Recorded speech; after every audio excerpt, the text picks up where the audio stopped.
20 de noviembre de 1992. Alcácer, Valencia. 3 adolescentes, Miriam, Toñi y Desiree, salen de sus casas con la inocencia de quien solo busca una noche de diversión.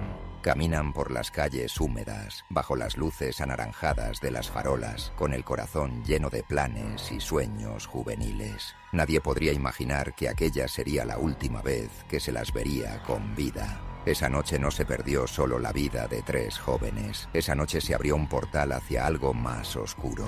Lo que la versión oficial narra es conocido, que hicieron autostop, que se subieron en un coche, que fueron conducidas a una cabaña donde sufrirían un destino atroz. Pero hay huecos, silencios y contradicciones que nadie ha sabido explicar. Y entre esos huecos nace el terror verdadero.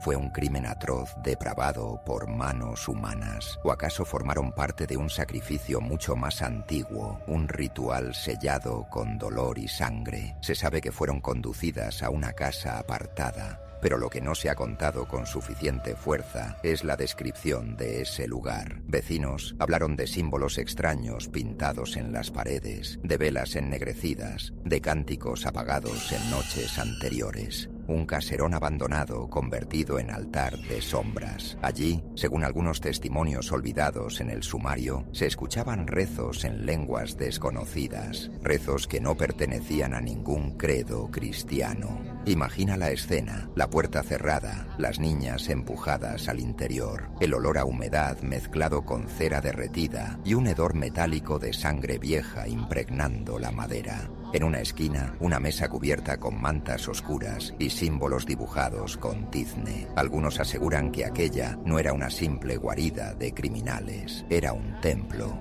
Y lo que ocurrió dentro no fue solo violencia, fue invocación. El sufrimiento humano como llave, la pureza de la adolescencia como ofrenda. En la penumbra, voces masculinas se mezclaban con cantos ásperos, repetitivos, que recordaban a letanías invertidas, a rezos de un exorcismo al revés. Allí, donde la fe debería haber expulsado demonios, se abría la puerta para invocarlos. Y en medio de ese clamor enfermizo, los gritos de las niñas se confundían con carcajadas de quienes ya no parecían hombres, sino sacerdotes de algo inhumano. Algunos investigadores afirmaron años después que ciertos detalles parecían corresponder a un ritual de inversión, un eco de ceremonias negras en las que la inocencia era quebrada, para atraer entidades invisibles. No existen pruebas judiciales, pero sí relatos silenciados, agentes que juraron haber visto marcas en el suelo, como círculos de invocación,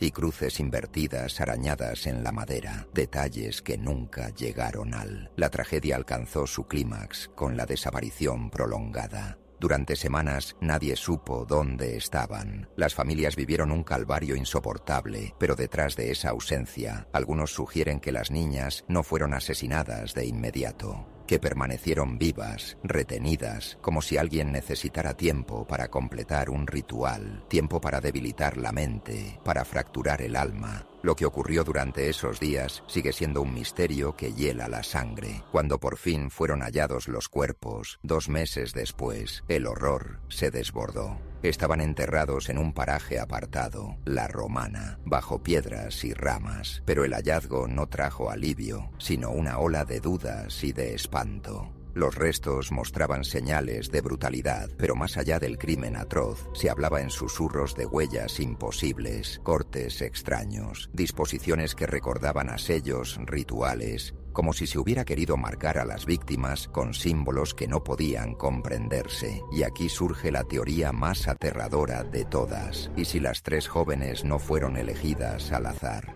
¿Y si su desaparición no fue un acto fortuito de violencia, sino una ofrenda calculada? Algunos investigadores alternativos hablan de sociedades secretas, de redes de poder que practican rituales ancestrales para mantener pactos de silencio y control. Otros apuntan a la posibilidad de que lo ocurrido en Alcácer fue el eco de un exorcismo invertido, una ceremonia en la que, en lugar de liberar un alma de la influencia demoníaca, se buscaba abrir el cuerpo humano para que lo demoníaco entrara y habitara. Una de las niñas, según relatos nunca confirmados, habría comenzado a mostrar comportamientos extraños durante el cautiverio: ojos vidriosos, movimientos bruscos, palabras que no correspondían a su voz. Un policía llegó a insinuar en privado que las notas halladas cerca del lugar parecían contener frases en latín deformado, con referencias a la lux tenebris, la luz de la oscuridad, un oxímoron diabólico.